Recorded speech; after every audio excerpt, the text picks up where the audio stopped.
It's time for On Point with Julian Phillips. Welcome to On Point. Got a lot to talk about today. So many things going on, but just a few observations. I was talking to my real estate broker, and she was telling me white folks now are actually fleeing back to the suburbs. Why? Because of two things, two viruses. COVID-19, they want to get away from the dense population of the city, New York City, that is. And then also because of the riots and the looting going on, the protests in the cities. You know, the riots, the looting had stopped with the protests, and they're coming back. Here's an interesting thing. You know, a lot of white folks, you know, you talk about white privilege, they can do these things. You know, they can pick up and go.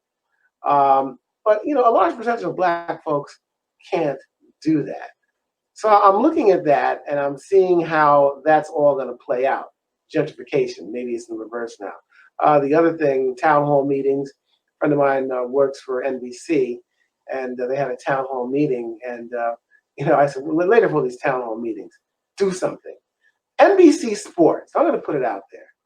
I worked for NBC years ago. It's the most racist division in NBC.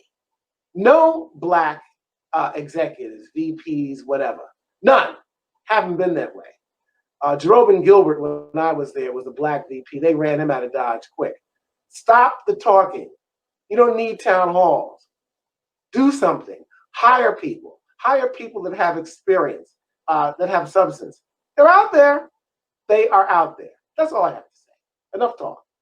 All right, let's get into this. I want to welcome our guest today because, you know, we, of course, have Rayshard Brooks, the shooting, the murder of him by an Atlanta police officer. And, of course, police reform. Trump came out yesterday, of course, blaming Obama for doing nothing. And then you have the Senate and the House. You know, they're going to be at odds. But we've got two great guests to talk about this. I want to first talk to and bring in, and at the same time, actually, Kieth A. Kieth A. is the executive director of MAD Incorporated, Making a Difference. He's out of Birmingham, Alabama, around that area, Huntsville, I think. Is that right, Kieth? Correct.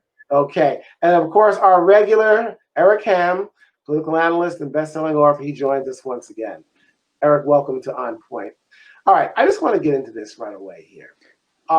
We are now 5 years, almost to the date, that Dylan Roof was arrested, or at least murdered 5 people at a church in South Carolina.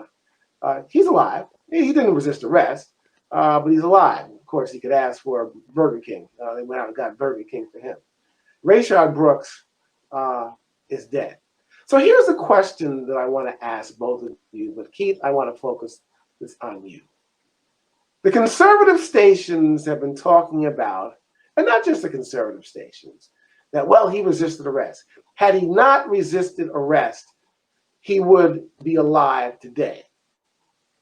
The question I have to ask, watching that video, should Rayshard Brooks have been arrested at all?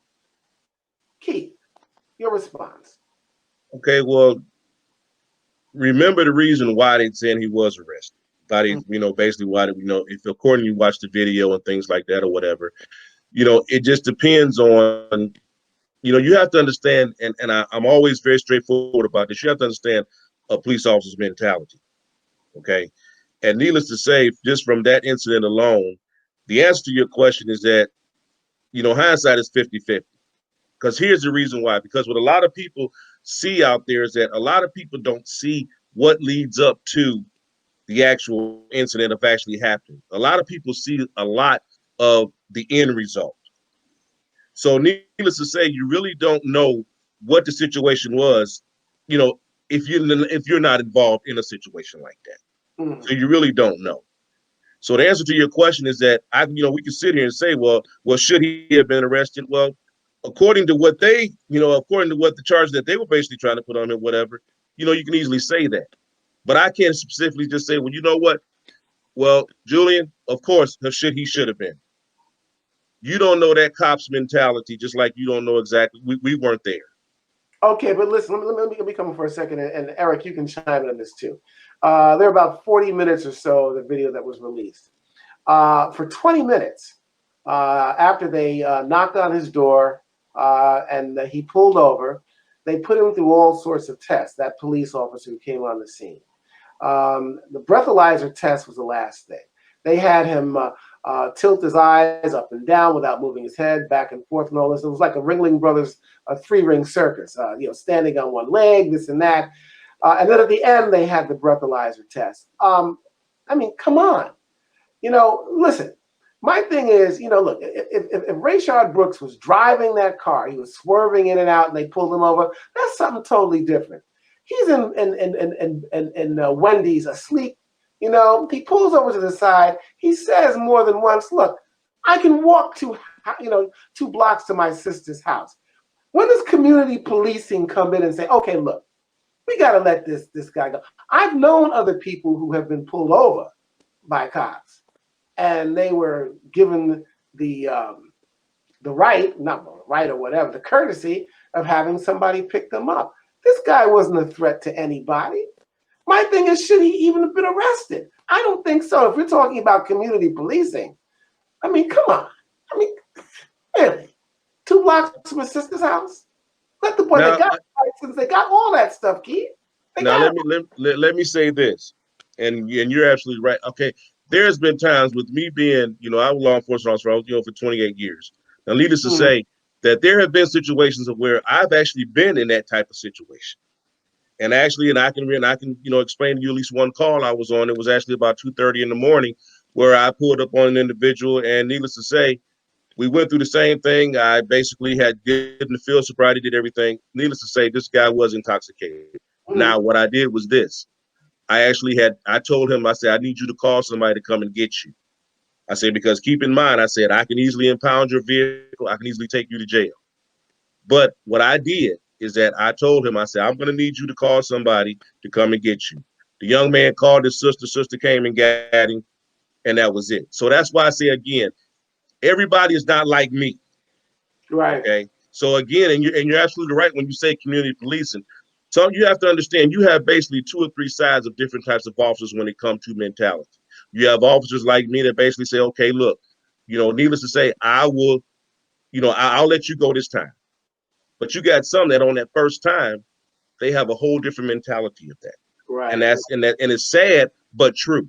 So when you talk about community policing, that plays a whole different part. A lot of people have to understand that there are things that you are taught in the academy versus the things that you basically are taught that come straight to you when you're on the streets. Yeah. Okay. Yeah. So everybody is not the same. Everybody is not the same. Yeah, and that we're going to talk about that in a minute with Eric. But Eric, I also want to point this out to you too. And the charges have just come in. 11 charges against the Atlanta officer that shot and killed Rayshard Brooks. One is felony murder. We're not sure about the second cop yet. The Fulton County DA went through a lot, showing video, photos, the whole bit. And he basically said what many of us know, saying that Rayshard Brooks posed no threat. He was clearly running away. Even the taser is not a deadly weapon. It's never been. So there's no reason why shots have been fired. So we've gotten through that part already.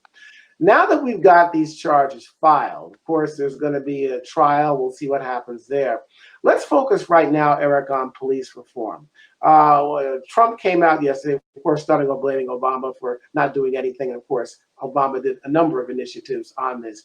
The senators come out, of course, the House have come out. Talk about what's going on with police reform in terms of what the government is or is not doing. Yeah, in fact, today's been a very busy day. In fact, early this morning, we saw Senate Republican leadership come out, announce that they are bringing their police reform legislation next week. We saw leadership, including Senator Mitch McConnell, as well as Senator Tim Scott. Tim Scott is the author of the legislation. He is the lone Black Republican, and he is actually shouldering the brunt of police reform legislation in the Senate. Now, the legislation that they are going to be bringing to the floor, this is legislation that does not ban chokeholds. It actually suggests that officers not use chokeholds. It does not ban no-knock warrants. much like what we have already seen and play in Louisville, Kentucky, as a result of the death of Breonna Taylor. This is the 26-year-old African-American emergency medical technician who was killed in her home in a bed as a result of a no-knock warrant that was being executed by police officers. In addition to that, what it does is it does incentivize police departments across the country with federal resources that if in fact they do ban these things, they will get more resources to their departments. One thing that the legislation does not offer is it does not remove qualified immunity. And qualified immunity, and I know Keith can talk more about this, but qualified immunity basically immunes police officers from accountability in the use of excessive force.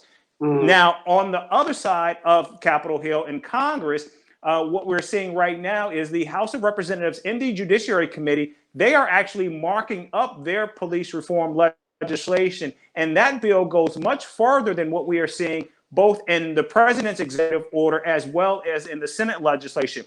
This legislation bans all use of chokeholds. It bans no-knock warrants. And of course, it removes qualified immunity. Now, what's taking place in the House right now is we have seen Congressman Matt Gaetz from Florida now running down a rabbit hole, if you will, on Antifa. We've got members of Congress going back and forth over Antifa versus white supremacy. And the issue of police reform is now not even part of the issue because you had a member who wanted to bring an amendment to the legislation focusing on Antifa. In addition to that, Jim Jordan, who is the ranking member on the Judiciary Committee, is also focusing on, you guessed it, General Flynn and how the FBI treated him. So how these issues are playing into this police reform issue is beyond me, but that's where we are right now as things are moving forward, both in the House and Senate. Politics as usual, and Keith, I want to chat about this. Before you do, it's very interesting that the Senate Republicans have Tim Scott, the brother, bearing the brunt. You know, I thought this was, the whole issue of racism and police reform, this is a moral issue here, and white folks still don't have the moral courage to say this is their problem. It's not our problem, but they got the brother bearing the brunt of this. Okay, I just had to get that off my chest. Keith, let me comment on one thing. We talk about this chokehold thing. I want everybody to understand. In the academy, you're not taught a chokehold. So see how their study talking about these chokeholds. You are not even taught to do. You are not taught any type of tactics to put a person in a chokehold in the academy. That's in no academy. And as I indicated, when you see people that's doing things like this, these are people that's watching this MMA stuff, that's watching all this jiu-jitsu stuff. That's what they're doing because you can tap into any type of academy books and their testimonies and anything in their manuals. I have a manual right here that I can show. There is nothing in there that shows you anything about a chokehold. We basically have takedown holds and things of that nature. But there is nothing in any academy book throughout the 52 states that shows that there is a chokehold in anything. Absolutely. I've been a martial artist. I've been in the martial arts for over 25 years. So I know a lot about chokeholds and restraint methods and all that stuff. Here's the deal, though. Even with that, okay, look, Eric Garner was choked to death for the most part. They banned chokeholds either in the NYPD or New York State, even though that's not in the book there, in 1993. Okay? Eric Garner was killed, I think in 2014. So they had something in there that banned that kind of procedure, but yet and still it was still used. So I guess my question to both of you, Keith and Eric, is you can make all these changes, but what difference does it make if you do not change the culture of police and policing in these here United States?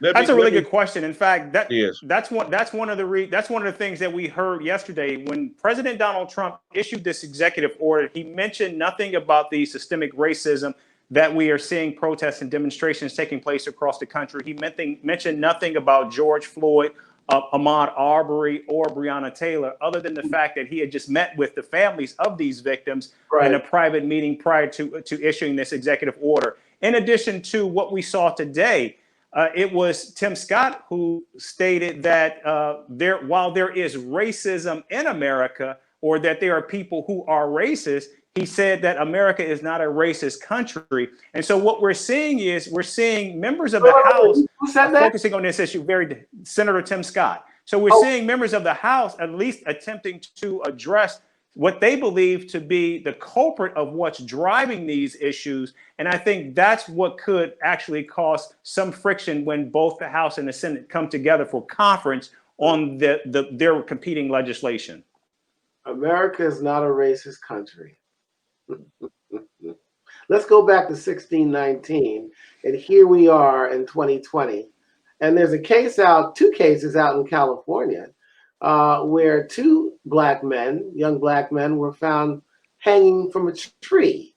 The prosecutors out there, the law enforcement officers out there, deemed both suicides. They would have to be pressured to open up an investigation. I mean, let's just go down the list here. In terms of white privilege, you've got Amy Cooper in Central Park, invoking a black man as attacking her when he wasn't. It's ingrained into our system. It's got to come to a point where white America has to have the moral courage to admit that this is their problem. It's a problem. It's a big problem. And for Tim Scott to get up there and say, America is not a racist country. Okay, look, we've come a distance, yes, but we got a long way to go. I got a problem with all this. So I guess my question to you guys is, we talked about the Rayshard Brooks question, and here we are talking about reform. I've got to ask both of you gentlemen, do you really think any reform is going to make a difference in changing the culture of policing in America? Keith, I want you to answer that first. The direct answer is no. That's a direct answer. No.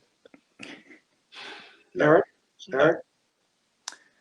Well, I think what we are seeing from protests, from demonstrations, they are calling for what they want. They want to see resources. They want to see funding moved away from a law enforcement issue to more mental health, to more resources for homeless and issues like that.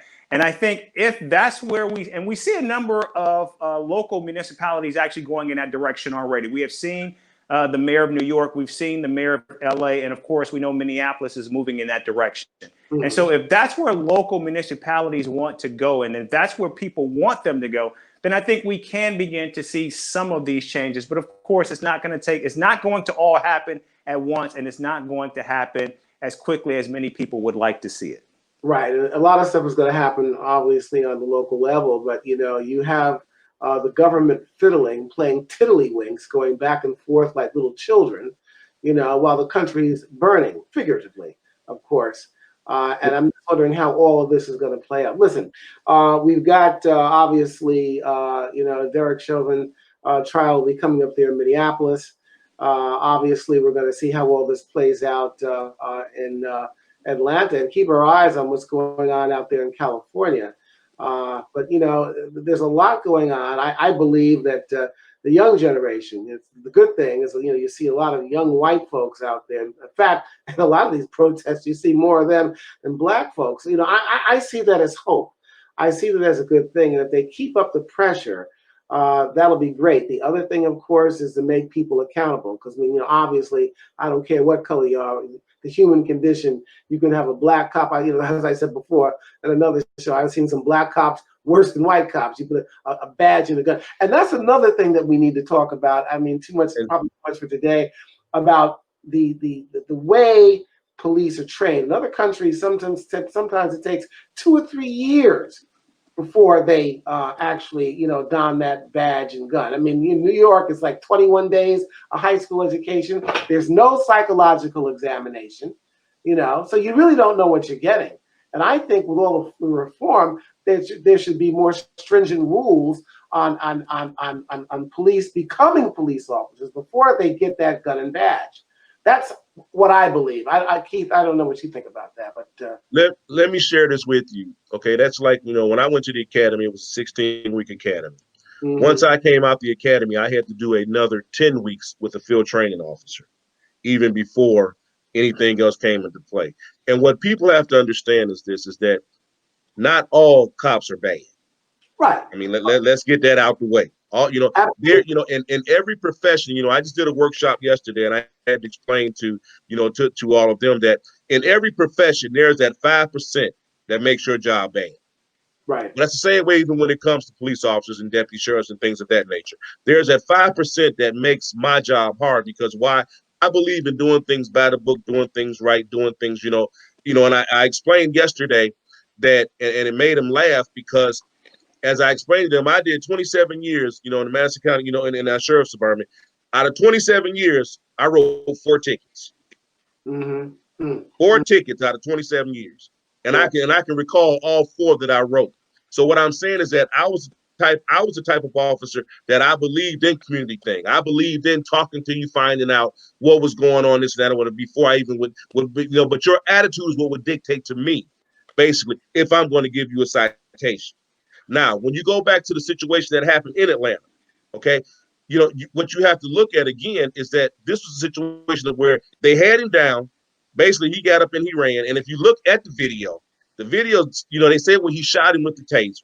Well, if you look, he didn't. They say he turned around. He never even turned. He actually had the taser and just and put it to the back, and then he shot him. Now, what a lot of people have to understand is this: those tasers, they contain 4 hooks, which basically means at the end of the day, it's like this: a hook cannot go through a bulletproof vest. It could not. Right. So again, just for him to be shot twice in the back, he didn't even get a chance to turn around.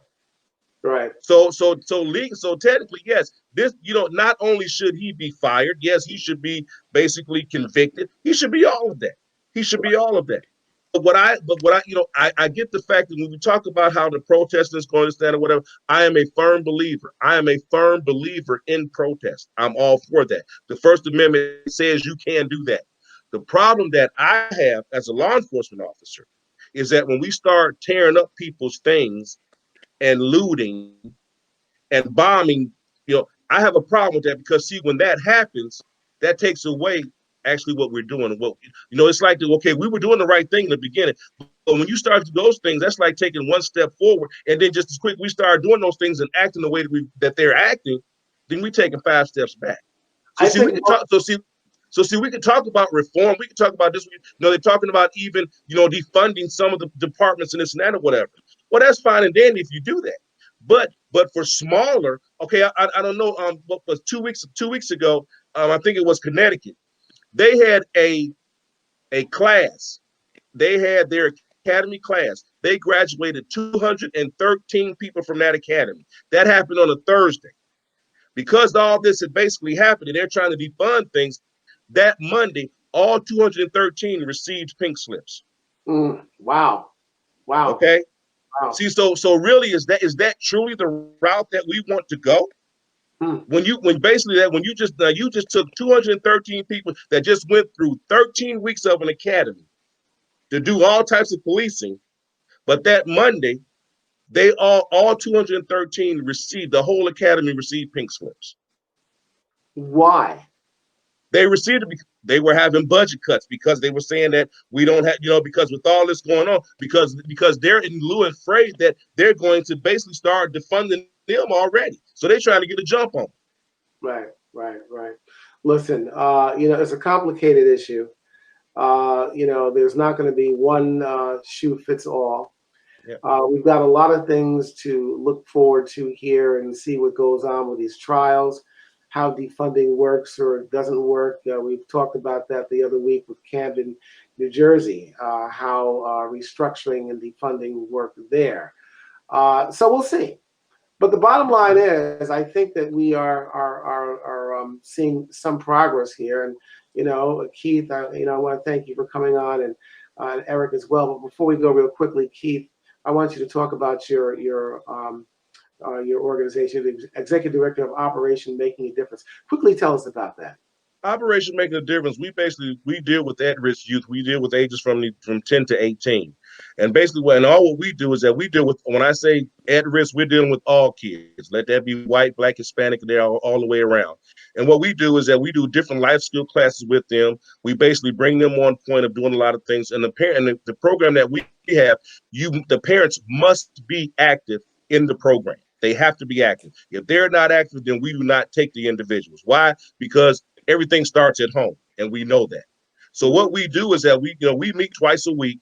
We take and what we do is that for the first night, I bring in, I work with a lot of college students. They come in, they do homework with our kids. They facilitate all different types of classes that we have with our youth. Once we do that, then we feed the kids on Monday, because you'll be surprised at how many are starving when they come to see us. So we feed them, we give them classes, we give them all different types of tools and whatever we need. On Thursday night, for every youth that's in that program, all the parents must come to the program, because the same time that we're doing a class with our youth, we're also doing parenting class with the parents. We do that purposely because, again, we're the bridge of basically trying to get these kids and trying to get the parents back on the same sheet of music. Sometimes it works, sometimes it does not. We do a lot of different types of field trips with our youth. We do a lot of community service with our youth, and I do a Scared Straight program with our youth. The reason why I do that is because I want them to know that if you cannot do what you're supposed to do at home or do what you're supposed to do at school, then I'm going to show you possibly where you may end up. I'm going to just show you that, and I want people to understand that when I say that, I'm not telling them that to scare them. I'm not taking them there to scare them. I am basically taking them just to see how it is that you're out here at home and you're able to go to school, make the grade, work if you need to. But these people that's in here, they can't go home. Right. And that's basically what we do. Our program is a 90-day program. Also, what we do is for all of our youth that are in schools, I go to the schools weekly. I go twice a week just to check on all of those youth to make sure they're doing what they're supposed to do at school and things of that nature, keeping up their grades and everything like that or whatever. I also do home visits at home. We do that because there's two things that the youth must do out here in the program. They have to keep their rooms clean and they have to help out around the house. So we basically just trying to get them back on the right track. Keith, we've run out of time, but obviously we can see that you're very passionate about that, and that's a good thing. Just commend you for the work that you're doing.